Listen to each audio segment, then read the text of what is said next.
I believe you've had a wonderful time so far with the episodes that we have watched.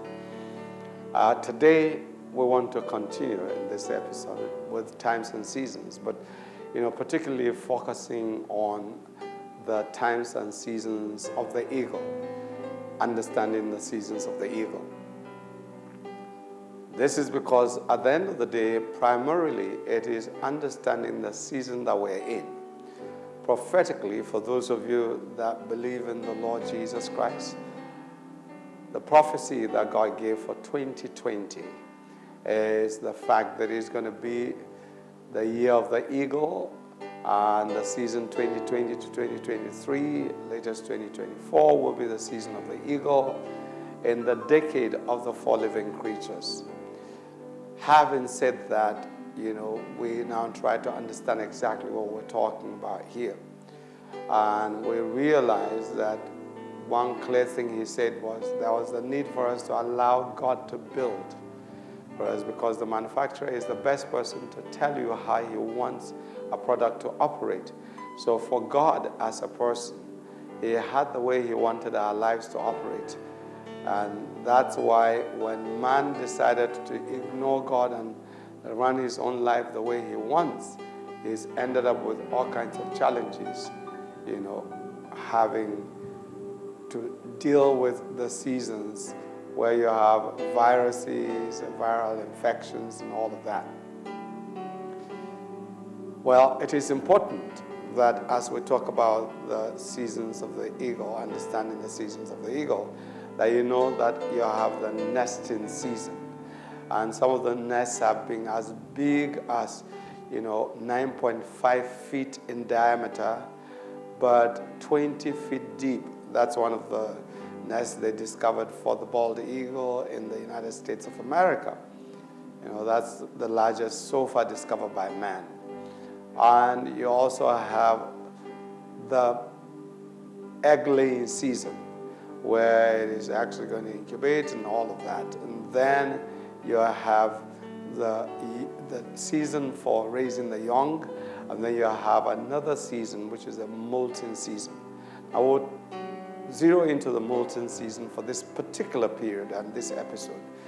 But if you want to know why you have a nest that is that wide, 9.5 feet, almost 10 feet wide, and that deep, 20 feet deep, is because every year the eagle adds to the nest. Especially since the nest building exercise is for the two.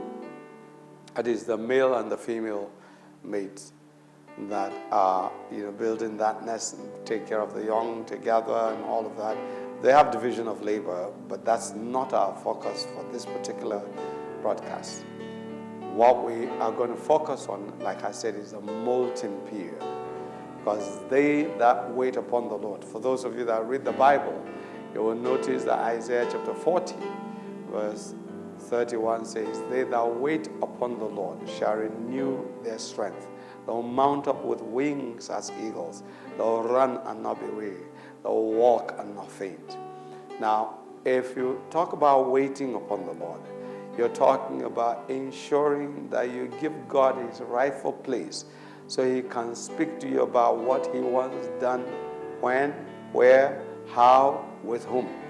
And if you don't know the Lord already, this is the time for you to call upon him.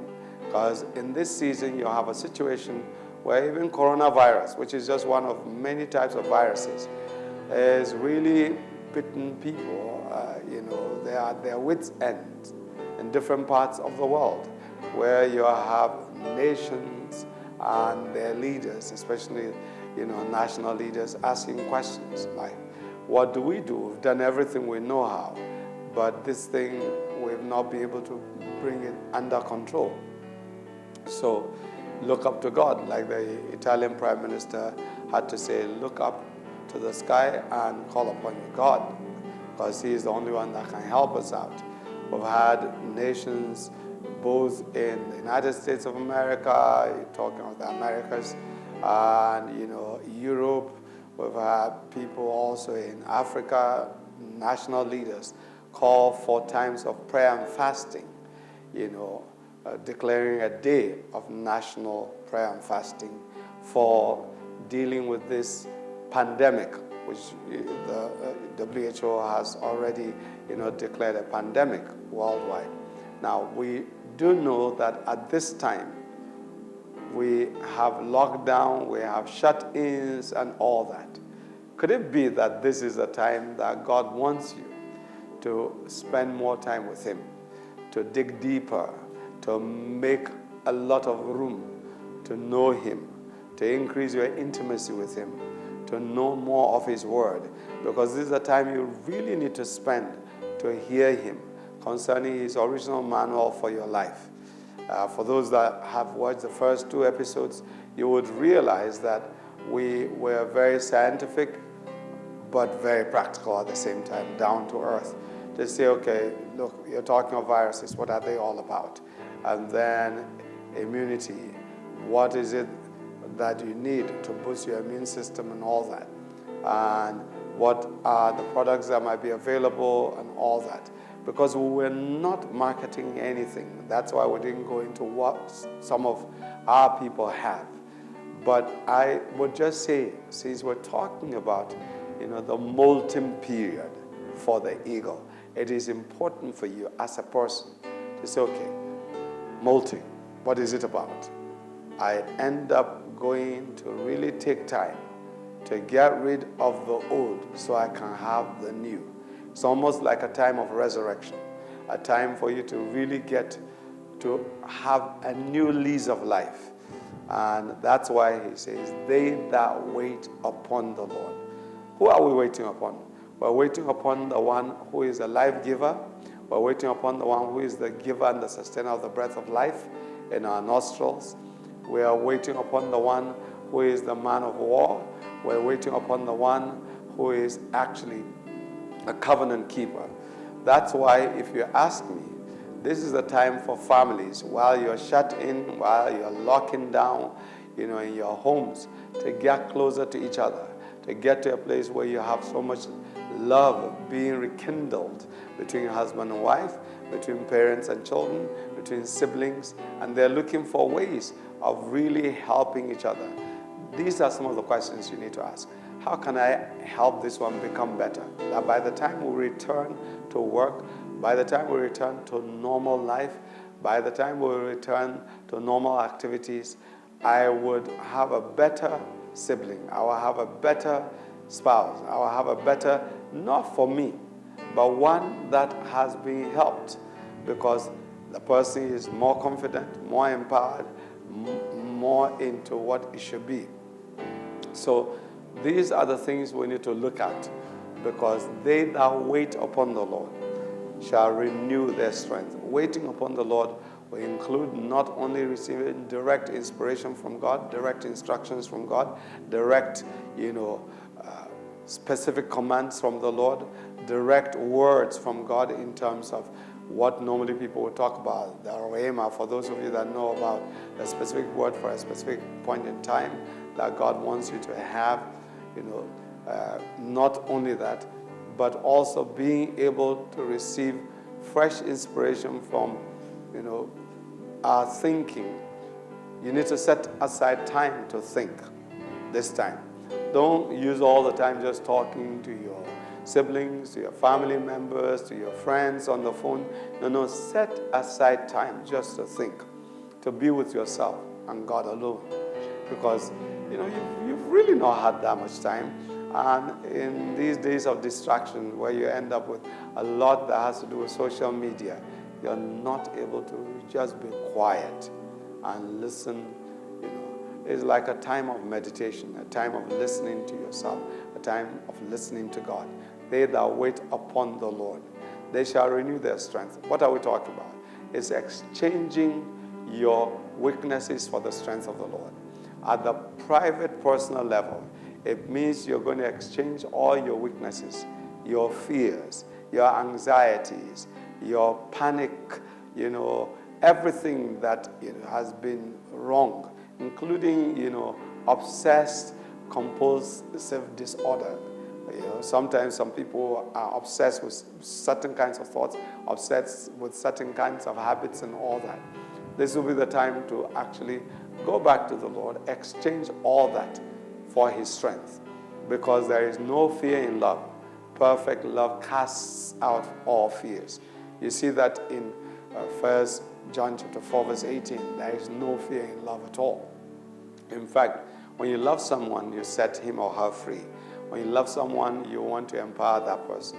When you love someone, you make sure that as part of your waiting upon the Lord, you get to the place now where you have understood what it means to inspire, empower, and bring the person to the place of being deployed to really make the difference everywhere he or she goes. So this is the time, more than ever before, for you to dig deep and ensure that you have strong roots. In fact, for those of you that have read Matthew chapter 13, for example, verses 1 to 10, the parable of the sower, and the meaning being given by Jesus in verses 18 to 23, where he talks about some people being by the wayside because they hear, they don't understand.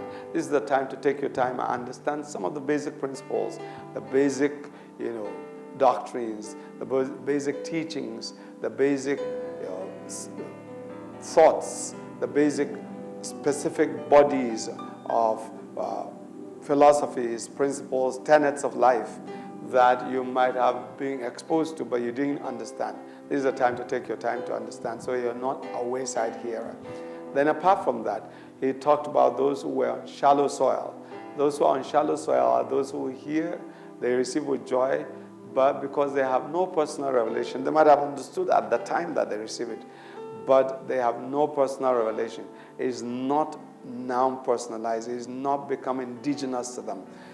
This is where even for solutions, remedies to challenges including viral infections and all that, it is important for us to ensure that we are giving God what it takes for him to reveal to us what will now be so personal, that you are coming from the deep depth of your heart, deep inside you. You are bringing forth the treasures that have been buried deep inside you, because there is nobody on earth that doesn't have a gift that is unique to him or her. There is something that is special to you, and you need to come forth with that. This is the season you need to dig deep and find that, because there is a redemptive purpose for your life. There is a redemptive gift for you. There is a redemptive deposit God has already given you that needs to be activated at this particular point in time, so you will release it. This is the time for you to wait upon the Lord. And when you talk about Lord, you're talking about the giver and the sustainer of the breath of life in your nostrils. You're talking about the one who is a covenant keeper. What kind of covenants do you have with God? What did you agree with God? Some of you, when you were sick, maybe you were going through some troubles, you did not know what to do. You say, God, if you get me out of this, I will do this. God, if you get me out of this, I will do this. If you do this, I will make sure that I serve you for the rest of my life. I will be more dedicated. I will read more of your word. I will pray more. I will witness for you more. I will be somebody who will serve my community even more, with greater vigor, with greater commitment, with greater dedication, with greater devotion. This is the time for you to fulfill that. Think through, reflect. Remember all the promises in the past. And for those of you that have received prophecies, this is the time to reflect on all the prophecies and see what you're supposed to do. Those of you that don't have a personal mission statement, this is the time to have a personal mission statement. I'll call it PMS, personal mission statement. And as you have the personal mission statement, you need to have a PIME. You plan, you implement, you monitor and evaluate the things that are happening, so that you'll always be adjusting and getting things better. Now, in this time of shut in, this time of lockdown, this is the time that at the personal level, you're going to do everything in your power to know God, know yourself more, know your gifts, know your talents, know your endowments, know the things that are unique to you, celebrate the uniqueness of your personality, ensure that now that you know your purpose, you will also work hard. By EQ, you can read up on that. Then apart from that, this is the time you need to make sure that you're doing something about your will, so that you will to do the right thing. If there's ever been a time that you need to work on your will, to do the will of God, to do the will of your manufacturer, to do the will of your maker, this is the time. So ensure that everything you do is to please your maker, because you do not bring yourself on the face of this earth. It is not you who decided when you will be born, where you'll be born, how you'll be born, or parentage, how long you live for. There is a lease that has been given you, and you have an expiry date. So make sure, like we normally say, aspire to inspire and empower before you expire. Make sure before your expiry date arrives, you have done everything in your power to empower people. But not only that, one of the other things you need to make sure you do is look at the worldview. You know, what kind of worldview do you have? What kind of disposition do you have? What kind of mindset or mentality do you have? What things need to change in that area? If you came to the area of your disposition, what are you disposed to do? What is that fixed mental attitude that, predisposes you to, think certain ways that also, for lack of a better word, predisposes you to decide to interpret whatever information comes your way a certain way, and then responding to situations and circumstances a certain way. So these things are predetermine your response, your interpretations of events, of information. You need to work on that so that it's the right one as against the wrong one. Then apart from that, how about the aspect of your perception? Do you have the right perspective on life? This is the time to work on it. Not only your perspective on life, even the area of understanding. You need to understand before you apply. There are a lot of us, we just do things, In fact, people are used to just, cramming things for the purpose of passing exam. You will notice we've been emphasizing more life application-oriented type of information, giving, distribution, impartation, and all of that. So we are delivering to you life-transforming information that you can utilize as against just something that normally you would have been learning in a classroom to try and quickly pass exam. No, it's not exam-oriented. It's life skill, life value, life virtue-oriented, so that you acquire the necessary skills to live life to the full. That you have the right values in life, so that you don't end up, with knowledge that will end up destroying you or destroying others around you. Then you have the virtue that will enable you to meet the needs you find in your society, in that particular environment. It is very important. Having said that, last part of that aspect of your soul is the fact that you need to have relational skills. Relational skills. Not only in terms of having a strong moral quotient and creative skills to be more creative in your relationship with people, so that then you're not always saying they must relate to you on your own terms, but you see how best we can meet people, part of the way, because you become more creative, and people who otherwise would have misunderstood you would end up, understanding you fully. It is important for you to really work on that at this particular point in time. Now, having said that aspect, how about physically? How do I make sure waiting upon the Lord, renewing my strength at this time is going to help me physically? Well, this is the time for us to ensure that we are resting adequately. We are ensuring that we do not allow unnecessary stress. We are ensuring also that, we are taking times to go into the sun, for example. For vitamin D3, you're taking time to take walks, exercise, and all of that. And then you make sure you're working hard at even ensuring your health is really improved at this particular point in time. Then apart from that aspect, make sure that you design systems, daily routines, so let me break that down. What you need to do is have a life plan, like I said. Then you break it down to maybe, chunks of, say, 7 years, and then 3 years, then 1 year, then maybe 6 months, then monthly, then weekly, then daily routines, and then at least, the watches of the day, every 3 hours. What are the kinds of things I need to do if I'm going to finish this by the end of this day? So that's how to break it down.